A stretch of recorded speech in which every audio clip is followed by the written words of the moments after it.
flowers, grass, and ground cover. Very specific. Sure is. Cluster of bunch of flowers. Okay, cluster of flowers, ground cover. Okay. Okay. All right. So I start with the ground line, and then secondly, I bring in a person for scale figure, okay, for scale reference. So at 1/8 scale, 1/8 scale, 1/8 inch equals a foot. So what does that mean? Well, if we're drawing a person at 1/8 scale, what does that mean? How tall is a person? A person, About like humanoid, Like human-like form. 5 Yeah, about 5/8. So just under, so just between 1/2 inch and a full inch. So if that's 1 inch, that would be an 8-foot tall person. So a person at 1/8 scale is about 5/8 tall. So I'll make a little tornado person there. They're called tornado people because you can just with a little bit of a spiral and 2 legs you can get a humanoid in there. So that person's about 5/8 inch tall. So that's a scale figure at 1/8 inch. Cluster of flowers and ground cover. What else? grass. Grasses. Okay. Okay. All right. So relative to the person, you're looking at just a couple of mounds of things next to them. Tall grasses or prairie grasses can reach 5 feet, so I'll make a reverse cone of some of those. And then a little bit of a mound. And then we'll terminate that down into some juniper shrubbery, ground cover juniper style shrubbery. And then maybe a couple more grasses, the background, and then more flowers there. All right, so that starts to lay out relative to this person how tall things are, what their masses are. Just for fun and giggles, we'll put a couple of trees in the background. So I'll do my layout of a lollipop in that background there. That'll become part of the background of that, but we're going to concentrate on the foreground first. So I'll take a fine line pen, and working from this ground plane, and there's a slight divot or bump in there, I'll give a little bit of outline to this person, and maybe they're pointing.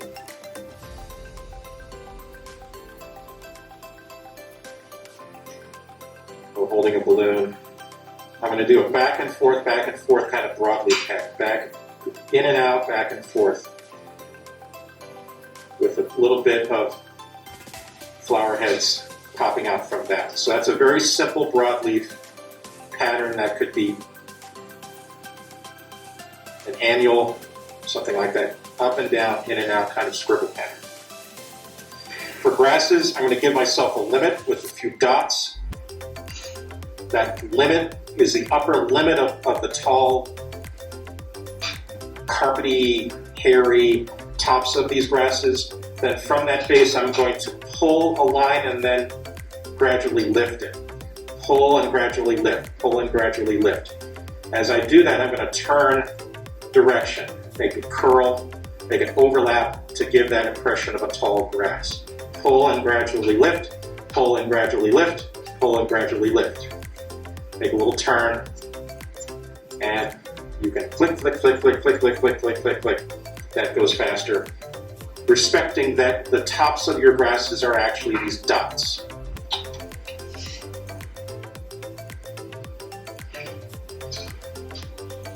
Okay.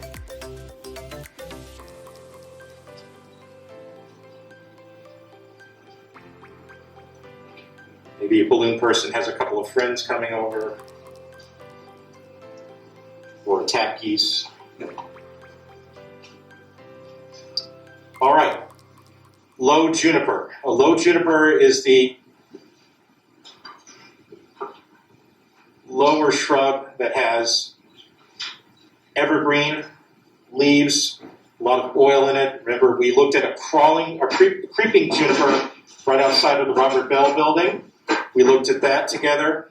Similar to the broadleaf, we've got an in and out, zigzag kind of line, but I'm going to have that scribbly wayfinding line kind of up and down, in and out, something like that.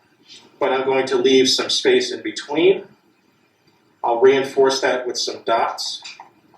So that is a low evergreen shrub. A low evergreen shrub. Reinforce that with some dots. I'll continue my grasses behind. I'll actually start them behind this juniper. A few dots for the tops of those, and then flick, flick, flick, flick, flick. Flick, flick, flick, flick, flick. End it here with some broadleaf flowers. Those could be marigold or mums.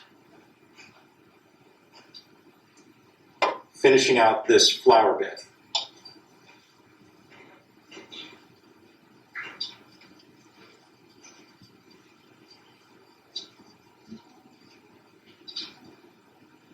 Behind it, I've massed out some larger trees. I'm going to pull up a very, very narrow trunk and then have that divide into primary branches and then secondary branches. Kind of a hit-go-hit or almost a dashed line because I don't want a lot of information here because I'm going to concentrate on foliage. Same technique we used for the shrub. It's sort of an in and out, back and forth, scrubby kind of line that starts to give the impression of full foliage, full leaf. I want to leave some negative space though, because there are spaces in there of tufts or clusters of branches that are negative space. And I'll reinforce that with some dot. Always reinforce something with some dot because that gives your viewer the impression of additional leaf pattern that extends beyond the crown of the tree. A little bit of darkness in here, same technique, kind of an in and out, scrubby kind of technique, but gives the impression of some darkness in there. So that now is a deciduous tree behind our flower bed, behind our plant bed.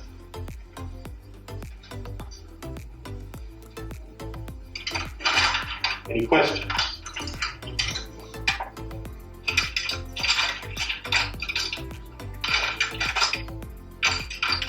Next, I'll take a thicker felt tip pen. This is a Pentel sign pen. These are about $1.39 or something like that downstairs. I'll take this thicker felt tip pen and reinforce the branch, reinforce some of the darkness, and reinforce the section cut line. This is what gives our viewer the confirmation that this is a cut through the earth and that this has a little bit of topography to it. We always tend to reinforce the cut line in a section elevation. In landscape graphics, these are called section elevations. It's a combination of two drawings. There is a cut through the earth, but everything that exists behind the picture plane is seen in elevation. This tree is in the distance, so I'm going to give it less detail. I'm going to pull back and pressure on my pen and do kind of a dashed or hit-go-hit line. Hit-go-hit is a term referring to the pressure of the pen hitting the paper. Gives the impression that that tree is behind other things.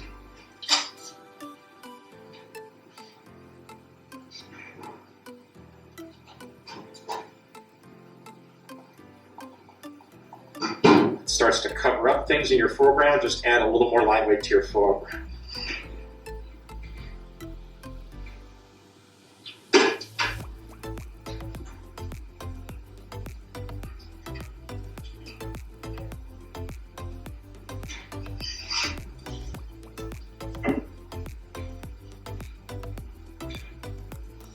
So this is at 1/8 inch scale. 1/8 inch equals a foot. Some grasses, some flowers, as they say in Baltimore, fleurs. A little bit of darkness here at the base of each plant. A little bit of darkness at the base of these grasses. A little bit of darkness underneath the shrubbery.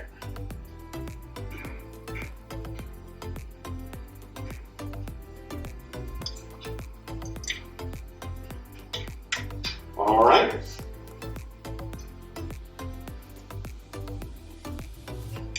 Questions, thoughts, reactions?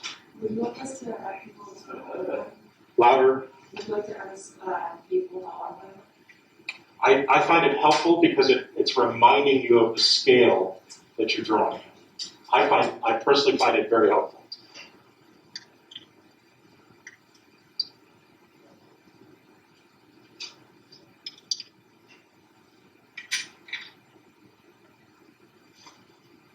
Just gives me a scale reference no matter what I'm drawing. I'm less likely to make mistakes about the scale of the landscape graphics that are behind it or next to it. Okay? So how many techniques are, in terms of technique, in terms of pen technique, how many techniques are represented just in that particular flower bed? A lot. Okay. So there's an in and out for the broadleaf. There's pointillism. There's a pull and let go, or a flicking motion. There's a hit, go, hit, almost a dash line. There's an in and out scrubbing technique, scribbly line, and then there's some shading. Remember your 3 T's: tone, texture, technique. The 3 T's. It's those 3 things, those manipulation of those 3 things that give your site graphics their impression, the optical illusion of organic materials. Next, that was at 8th scale. What's next?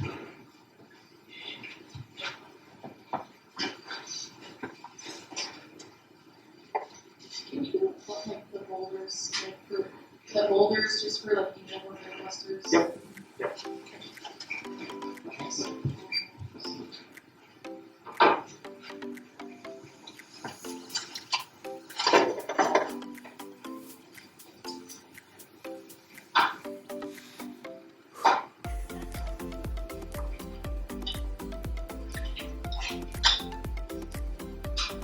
So I'll do a brown line, brown plane, a little bit of a hump.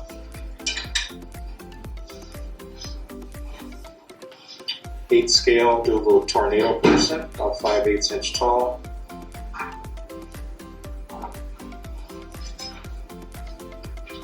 You don't want these to look like jelly beans. You want them to be, and you don't want them to look like cubes either. I'm moving my entire arm and just kind of overdrawing as random of a shape that I can get. Some stone, of course, comes out of the quarry looking very rectangular, like Indiana limestone. So maybe there's an impression of a stack of rocks, boulders, or a layered texture of rocks that could be climbable or habitable.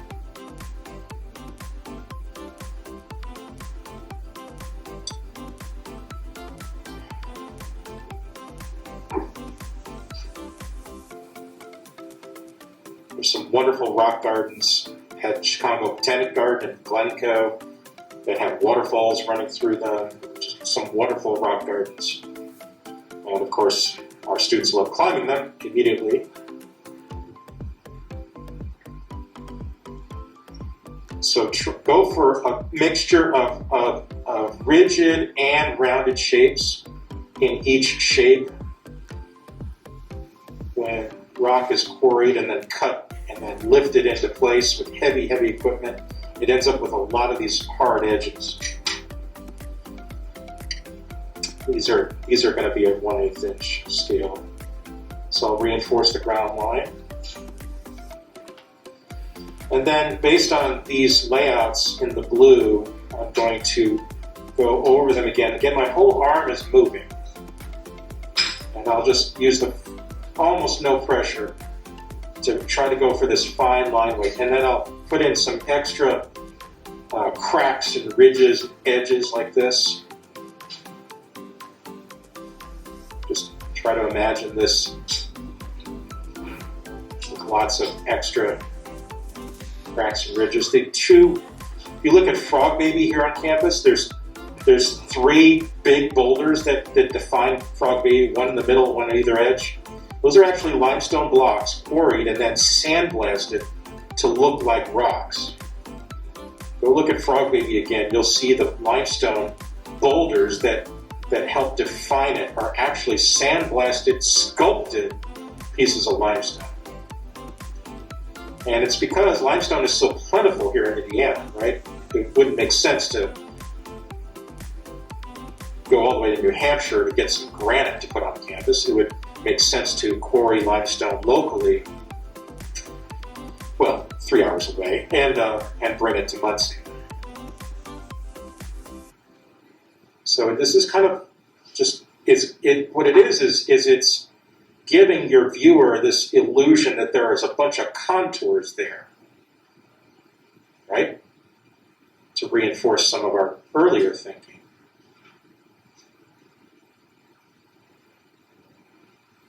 But this then becomes a very noticeable rock pile.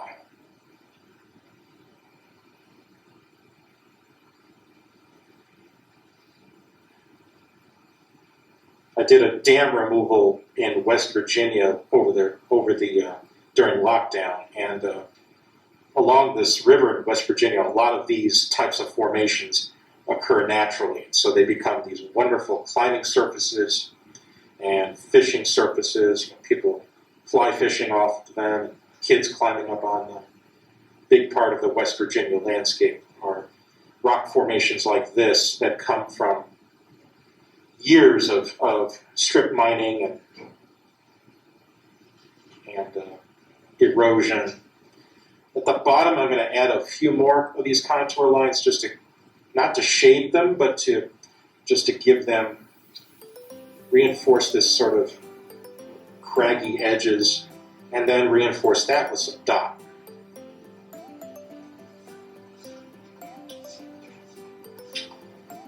In betwixt the boulders might be some grasses or mosses growing through.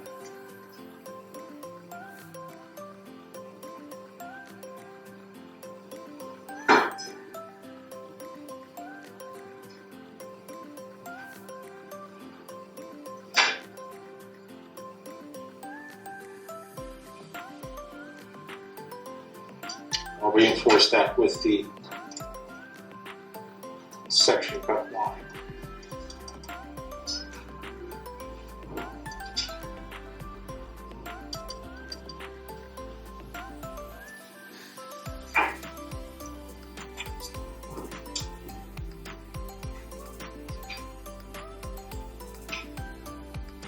The technique isn't that different at the other scales. I can do it at a smaller scale or a larger scale if you wish. What's your pleasure?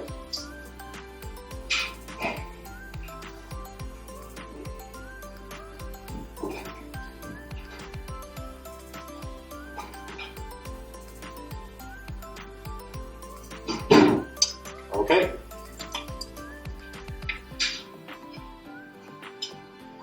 Next.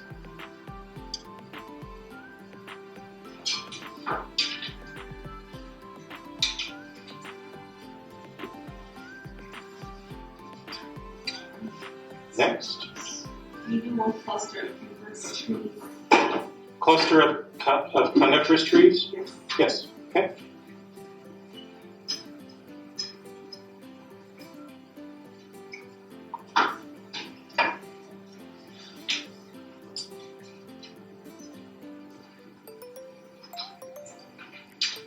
Remember that conifer means cone, so we start with a conical shape.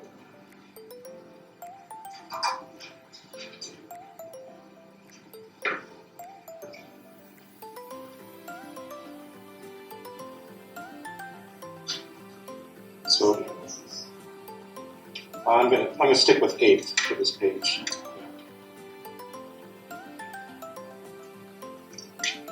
Aha! See? Immediately the question, what scale is this? So that scale reference is very important, isn't it? Vindicates my point. Aha!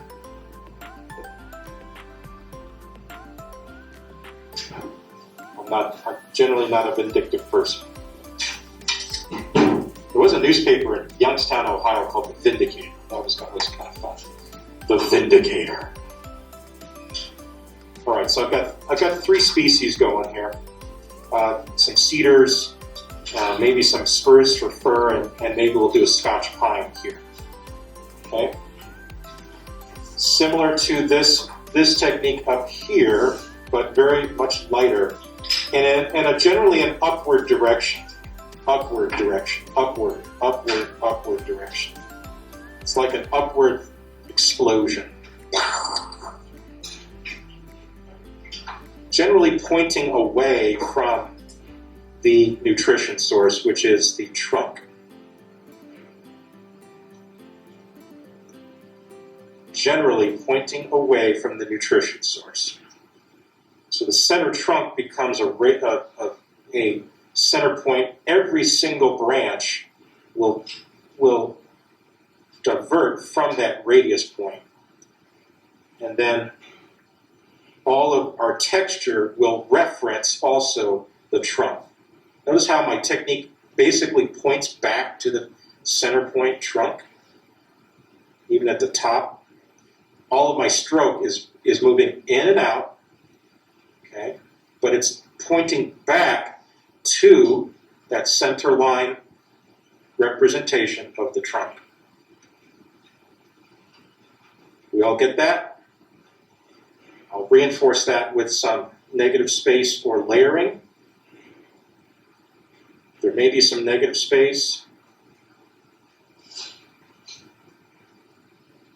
And some dot. On the shady side of the tree, I'll reinforce that with some dot. Get some understory darkness going, because there's a lot of darkness underneath the conifer. There's a lot of shade under there. Not a lot of things can grow because of what the needles do to the soil. What do the needles do to the soil? Based on things I've said in the studio. What does a concentration of pine needles or fir needles or spruce needles do to soil? Yes, it's a very prickly surface for one, but it also increases the pH of the soil. It makes the soil acidic. Plants, not all plants like that. So, and it's because it's the combination of darkness and acidity means that there's not a lot of stuff that's growing on it.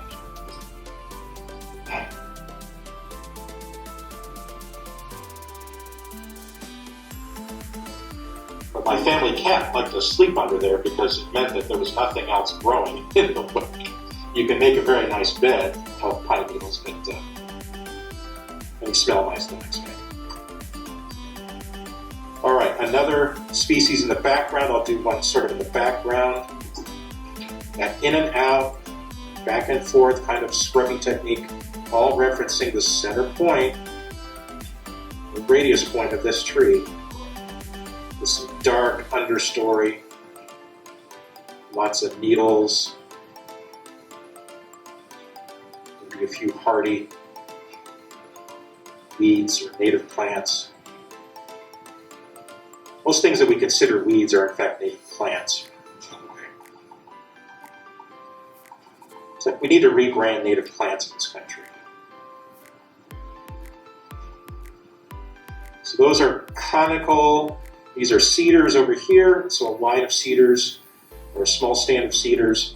more conical, this would be like Douglas fir, blue spruce, yellow spruce, jack pine. We have some Scotch pines growing just outside of our western entrance.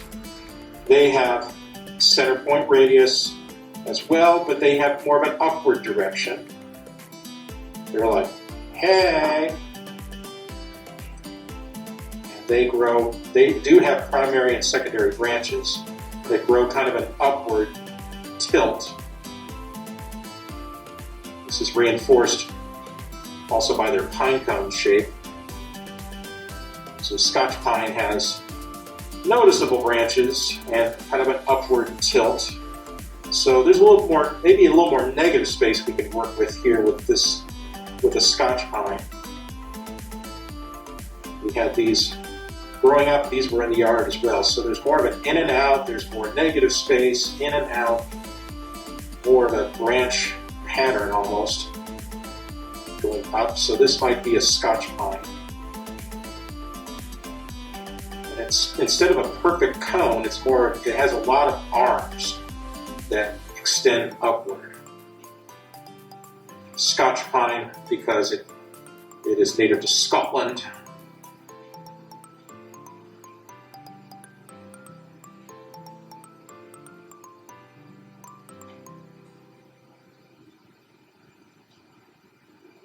So there's a couple of varieties here that you could get into with the conifer trees. Then I want to shade, get some texture in there and these shaded regions. Give that impression of branches shading other branches. Maybe reinforce the pattern in there and get some good texture going in there.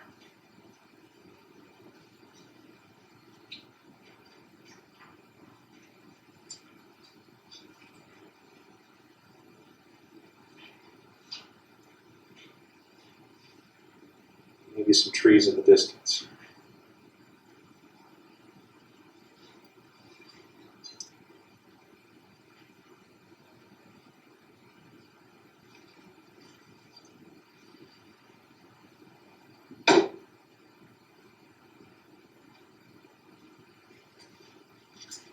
But be careful not to overdo things. I'll reinforce some of that darkness with the felt tip pen, and I'll reinforce the section cut line with this thicker felt tip pen.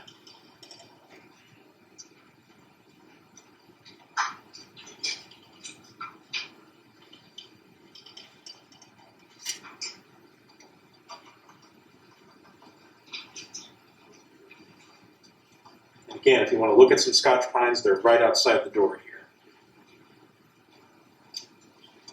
They're really big pine cones. Kind of an upward direction of their branch pattern.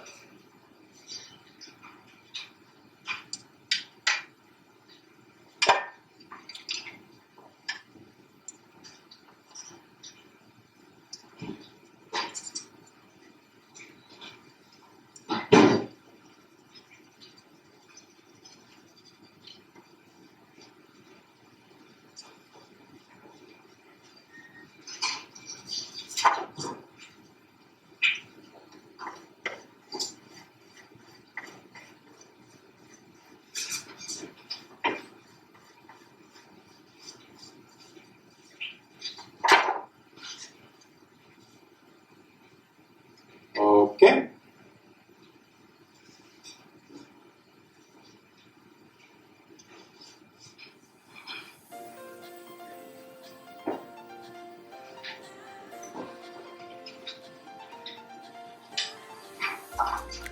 It's also deciduous. Deciduous, yeah. It's in the 1/4. Okay.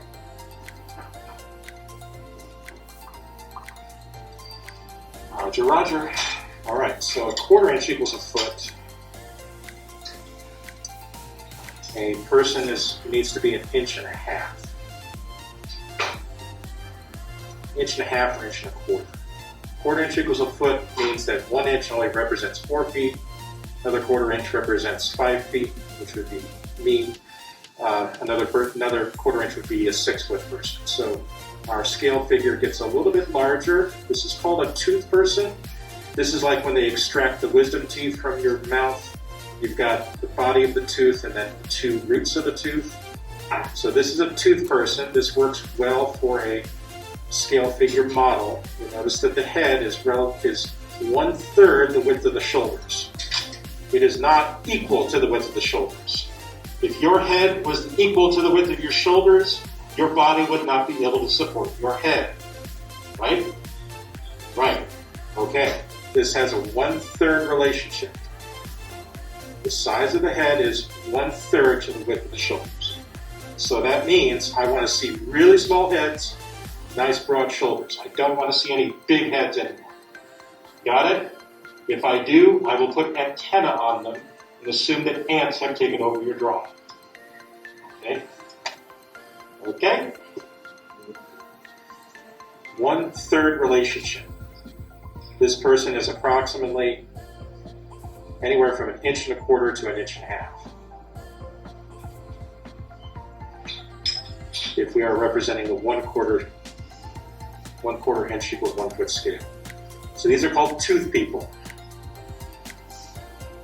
At the previous scale, I did what's called a tornado person. A tornado person is a swirl or a spiral of ink or pencil. But tooth people work really well for scale figures at this scale. Okay, deciduous understory trees. So looking at some of the ornamental trees that are surrounding campus buildings, in our parking lots, and in our boulevard medians. These are deciduous understory trees that do not grow up to the size of canopy trees. They just don't tend to get that big. We pick them and select them and plant them for their flowering capability, which will become more evident over the next 3 to 4 weeks. You'll see lots of flowering happening on our deciduous understory trees here on campus. Pink flowers, purple flowers, red flowers, brilliant color over the next 3 to 4 weeks here on campus as our days start to become warmer. Relative to a person, though, they're not that much larger they're about double the size of a person. So they still are things that we can walk up next to and even under, but they don't tend to get much taller than that. Instead of a perfect circle, go for kind of like a rando amoeba-like blob thing. All right? This will give you a general outline of a understory tree. And then I'll put some deciduous shrubbery underneath them. That's pretty typical for our boulevards and for a lot of our parking lot beds. Don't make it a perfect circle. Don't make it a perfect kidney bean or jelly bean. Make it a rando, in and out, circuit thing like that. Okay? Then think about trunk dividing into primary branches, secondary and tertiary branches. Divide, divide, divide.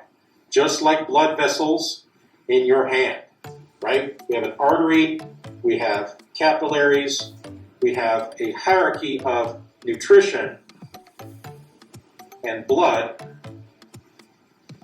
very similar to how an understory tree, its particular branch pattern occurs from primary to secondary to tertiary branches.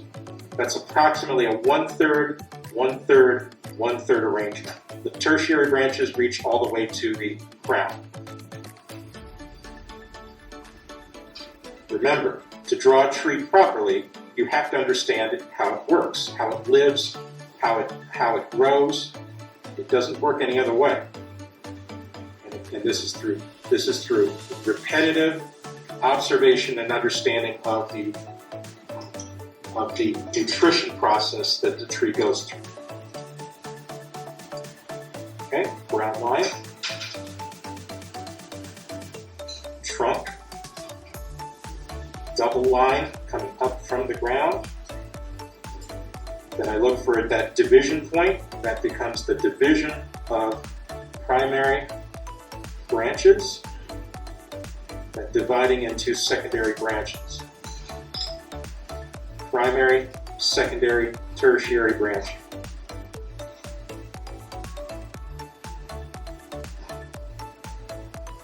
In Indiana, we love Winter King hawthorn.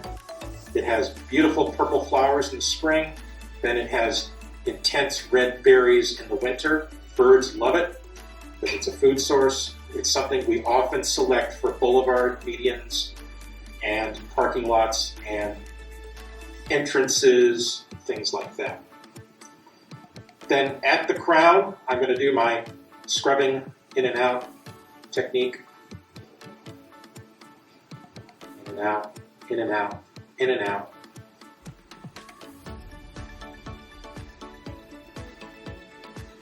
And then inside of this, I'm going to add more clusters or tufts of leaves to give the impression of that leaf pattern coming towards us and going away from us.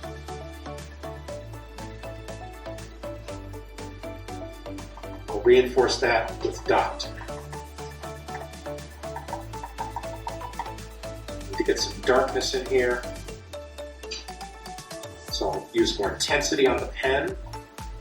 This is a felt tip pen. This is the Pilot Fine Liner. We sell it downstairs. It is a bullet point or felt tip pen, so it does respond to pressure, just like professors do. And it yields more ink, more pressure you push on it. Reinforce that with dot.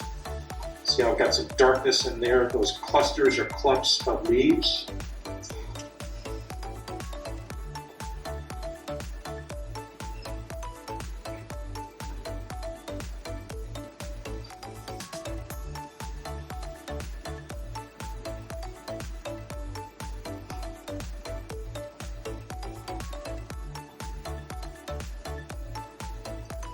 There's another one. I'm going to do a similar thing, kind of this in and out, in and out, in and out. For the crown. Double line trunk, up from the ground, turn up, thin, thin, thin, thin, thin trunk. Pick a division point. I'll go into primary, secondary branches.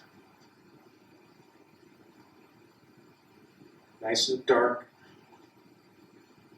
And continue these layers or tufts of foliage leaf pattern with negative space in between. Some darkness in there as well.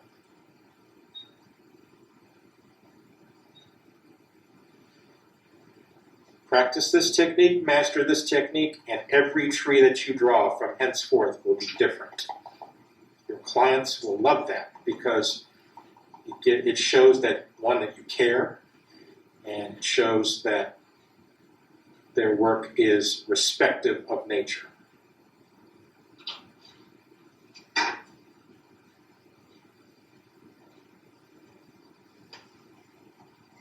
Perfect the technique, and every single tree that you draw from henceforth will be slightly different. A little bit of darkness here. Deciduous shrubbery. Very similar pattern. And slowly, over the next few weeks, you'll notice our deciduous shrubbery here on campus in our parking lots is pretty bare right now, but it will eventually start to leaf, to add budding and leaf over the next couple of weeks. It will become very lush green patterns shortly. Deciduous shrubbery.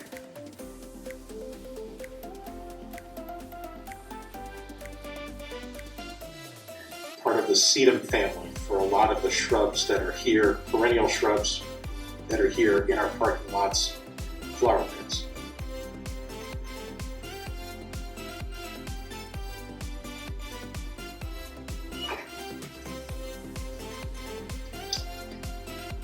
You might see them cut everything down because the sedum plant does regenerate every year.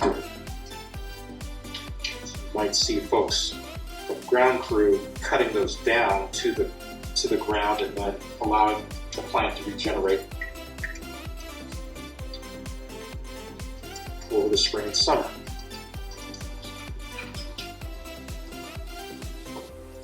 Very typical for a perennial. Perennial means year after year. Annual means the plant only lasts 1 year.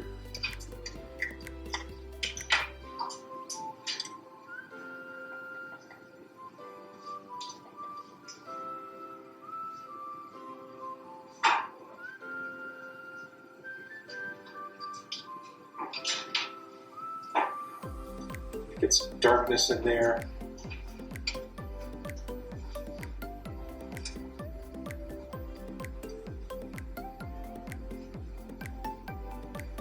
Scrub in some darkness. Okay.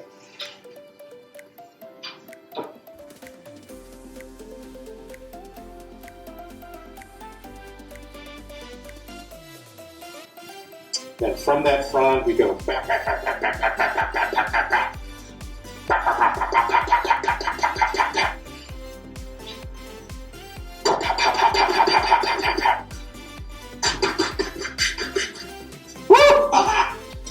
Fun, right? It's so fun. All right. How is it on the street? What is this? Yeah, are these specific? Palms? No. They're their own thing. They count as canopy trees. Okay? Palms are canopy trees. They don't provide much shade, okay? But Technically, we can draw those trees. yes, I think that's what the note is indicating. Yes, yeah. Just saying.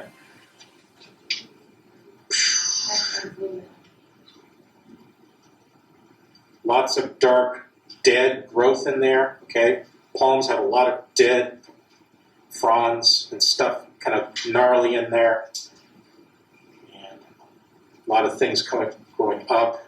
A lot of sort of hair flowing down.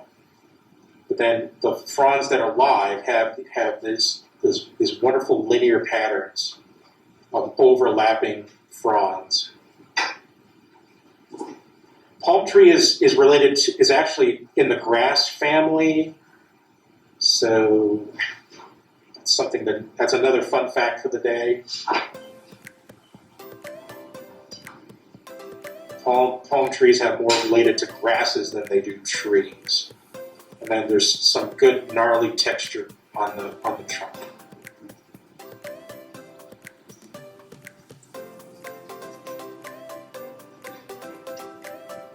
So canopy trees goes in air quotes.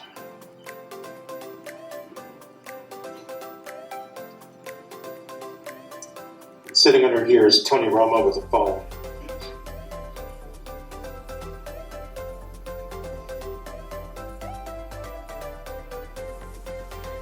He does Corona commercials.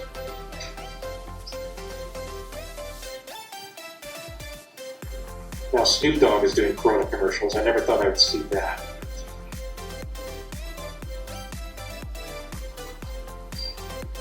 Cerveza Mas Fina.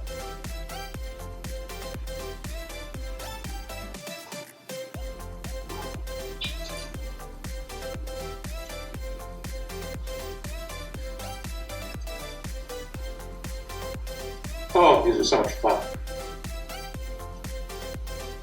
So again, we're drawing the structure of the tree, and reinforcing it with tone, texture, and technique. Darkness in here. dead growth, dead fronds, gnarly, gnarly texture.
Okay. You like those? Are they fun? They're fun. Super fun. All right. Go a little black in there. Get some darkness there. Inside of that.